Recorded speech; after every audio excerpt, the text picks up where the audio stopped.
السلام علیکم ورحمۃ اللہ وبرکاتہ۔ ایک صاحب نے سوال کیا ہے اور سوال میاں اور بیوی کے حقوق کے بارے میں ہے۔ ایک صاحب کہتا ہے کہ اگر میاں بیوی کو کہے کہ ایک دن میرے لیے آپ نے مخصوص کرنا ہے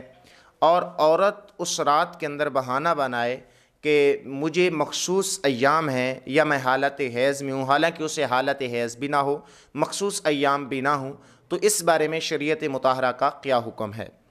تو شریعت مطہرہ نے اس بارے میں بڑا واضح حکم بیان فرمایا ہے۔ پہلی بات یہ ہے کہ اس عورت کو ایک تو جھوٹ بولنے کا جو گناہ ہے اور جو وعیدیں حدیث مبارکہ میں اور کلام مجید میں ارشاد فرمائی گئی ہیں وہ اس پر نازل ہوں گی کہ جھوٹ بولنے والے پر اللہ تعالیٰ کی لعنت ہوتی ہے، اور لعنت کا مطلب یہ ہوتا ہے کہ اس پر اللہ تعالیٰ کی رحمت نہیں برستی۔ دوسری بات یہ ہے کہ نبی اکرم صلی اللہ تعالیٰ علیہ وسلم کی حدیث مبارکہ کا مفہوم ہے کہ اگر عورت کو مرد بلائے اور عورت کسی بہانہ یا غیر عذر شرعی کی وجہ سے مرد کے پاس نہ جائے تو عورت اپنے کمرے میں الگ جا کے سو جائے اور مرد جو ہے اس کی طرف